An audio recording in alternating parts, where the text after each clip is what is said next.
Hello and welcome to this special edition coming your way from Nile TV International regarding the latest developments in the region, and more specifically in the Middle East after the Iran war with the United States and Israel, and the latest updates regarding the Strait of Hormuz and the navigation that will be going through it in the upcoming weeks. And to be shedding more light on this topic, I'm honored to be having with me over the phone Dr. Mohamad Ezaby, the international relations expert. Dr. Mohamad, thank you very much for being with us tonight on Nile TV International. Thank you very much, and I'm happy to be with you, Mr. Rahman. Anytime. First of all, the head of the Iranian Parliament's National Security Commission, Ibrahim Azizi, he said that Iran has prepared a professional mechanism to manage the traffic through the strait, adding that it will be unveiled soon.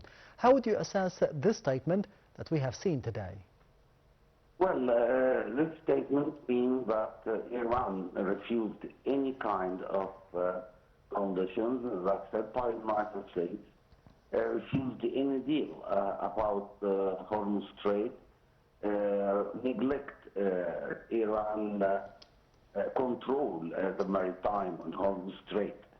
So this means that, as I said to you before, that we are about to return back to the war again. Especially after the visit of Donald Trump to China. And we saw what had happened in China and what Donald Trump said after he returned back to the United States. He started to threat China again, start to make some speech not understandable, especially when in the China airport, he didn't take any gifts from China, and he left it in the airport. So we didn't expect what Donald Trump will do after one minute. He say something and he do another something. What's said by Iran? Still that Iran refused any kind of negotiations, didn't contain the control for Iran on Hormuz Strait, didn't control their nuclear project, so nothing can be expected the next days. Yes, Dr. Mohamad, as you mentioned, the visit of the American President Donald Trump to China. How did you see the repercussions of such a visit regarding the bilateral relations between the U.S. and China for the near future, and more specifically the fate of the war in the Middle East after the intention of China to be mediating and to be stopping the war, according to the statements of the American president, that the Chinese President Xi Jinping wanted to mediate and wanted to be stopping the war in the Middle East in the upcoming days and weeks? Well, Donald Trump will not give the chance to China to mediate in this war, especially that China announces that, sorry, that they depend on a new railway between Iran and China to exchange oil and some gas. So China depends on Iran on the needs of oil. If Donald Trump accepts China to mediate and to stop war, and he knows that if China be involved in this kind of mediations, so Iran will accept what China will say. So it means that China will take a point on the United States, and Donald Trump refused any kind of success for China policy in front of the United States. After Donald Trump returned back to United States, yes, his first speech, he started, as I said, to threat China by make a lot of fees, many things,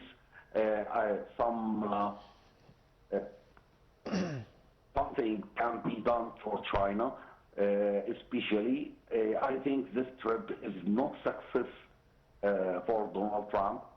So Donald Trump will not give China any way to be as a mediator between United States and Iran. And according to your statement, Dr. Mohamad Ezaby, that we have seen yesterday the U.S. President Donald Trump arriving back from China to the United States and giving some statements about the bilateral ties between the U.S. and China, between the U.S. and North Korea as well. But he stated that he would be happy with an agreement with the U.S. and Iran, or between the U.S. and Iran, if they stop the Iranian project for the nuclear activities for the upcoming 20 years. Do you think that this will be accepted by the Iranian authorities? Of course not. Just Iran can give Donald Trump just 10 years, not more. Especially that the Revolutionary Guard insists for 5 years, but it can be raised to 10 years. Not more. And Iran insisted to have the right to continue their nuclear project after these years. But the United States insists to take the uranium from Iran, and Iran will refuse this. Yes. So no way to have a deal between Iran and the United States in the near future. Especially that you know that Benjamin Netanyahu started to make some meetings between Israel Katz and many other generals in the Israeli army, and starts to prepare a new plans to attack Iran, especially the Channel 12 and Channel 13 from Israel. And now that the Mossad gave Benjamin Netanyahu a report that Israel must attack Iran again to destroy any ability for their nuclear project and missile rocket project. Yes, Dr. Mohamad, you've mentioned the uranium reserves, and we do know that the U.S. They want to extract the uranium reserves from Iran into outside of Iran and into the U.S. Quite possibly. But today we have seen another statement by the Iranian authorities that they can't reach the uranium reserves because they are locked underground and the infrastructure were completely destroyed by the American strikes. Do you think that the American side will be believing those stories and this interpretation of what happened during the 40-day war? No. The United States will not believe any kinds of that statements from Iran. If Iran wants to give a permission to the United States to start to find this, United States will accept. Yes. So no way Iran will give a permission to the United States to take their nuclear project from their land.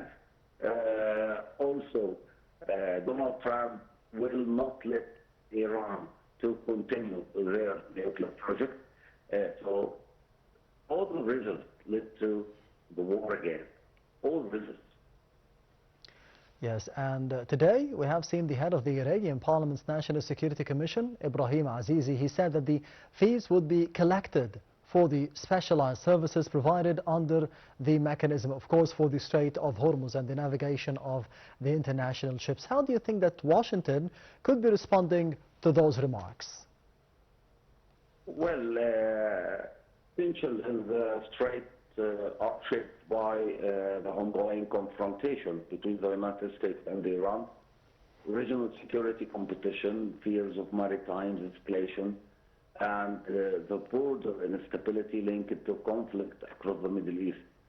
The current atmosphere reflects a mixture of military deterrence, strategic signals, and economic warfare.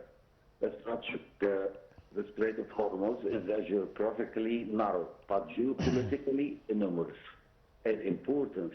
At its narrowest navigable point, it is not only a few kilometers wide, making commercial vessels highly vulnerable vessel to military threats, naval interception, drone attacks, or mining operations. The strait serves as a main export route for Gulf energy producers, including Saudi Arabia, United Arab Emirates, Kuwait, Qatar, Iraq. Any military escalation there immediately threatens global energy security. For this reason, the strait is not merely a regional waterway. It's a central artery of the global economy, ensures premiums for shipping, energy prices, and even inflation rates in major economies are influenced by the level of stability in Hormuz. The current security environment, the present crisis environment is characterized by several interconnected dynamics. Increased military deployment by the United States and its allies, expand naval activity by Islamic Revolutionary Guard Corps naval units, rising fears of miscalculations following recent regional confrontations, concerns over attacks on commercial vessels, the use of drones, and asymmetric maritime tactics. Iran continues to rely heavily on asymmetric deterrence rather than engaging on conventional naval warfare against the vastly superior United States Navy. Tehran focuses on fast attack boats, naval mines, drones, anti-ship missiles, and pressure on commercial shipping routes. Yes, and speaking of Iran as well, and the state television of the country said on Saturday that the European countries were in talks with Tehran over the transit for the ships through the Strait of Hormuz. How would you assess the attitude of the European countries throughout the war, especially that we do know that there are disagreements between the US and the NATO and the US and the European Union regarding the war in the Middle East? Well, we must know that there is a great gap now between European countries and the United States. We saw the speech of Giorgia Meloni and Emmanuel Macron, also Pedro Sanchez. All of them start to attack Donald Trump by saying you are the one who closed Hormuz Strait and you are the one who must open it. And European countries will not be involved in a war. They didn't start it. So it means that the gap between European countries and the United States is very big now. Yes. And they will not be involved in any kind of war or any kind of trying to open Hormuz Strait.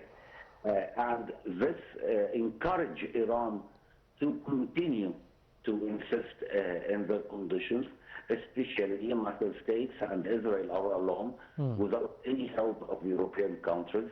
And it gives Iran a great chance to face the United States and Israel. Although that the result is known, no way for Iran to defeat United States, but they will depend on the time period, long time period, try that European countries to make pressures on Donald Trump to stop any kind of escalation towards Iran. Yes, Dr. Mohamad Ezaby, the expert in international relations, thank you very much for being with us tonight on Nile TV International and this special coverage. Thank you, Brad. Anytime. And this brings us to the end of this special edition coming your way from Nile TV International regarding the latest developments in the region and more specifically the updates concerning the Strait of Hormuz. Thank you for watching and goodbye.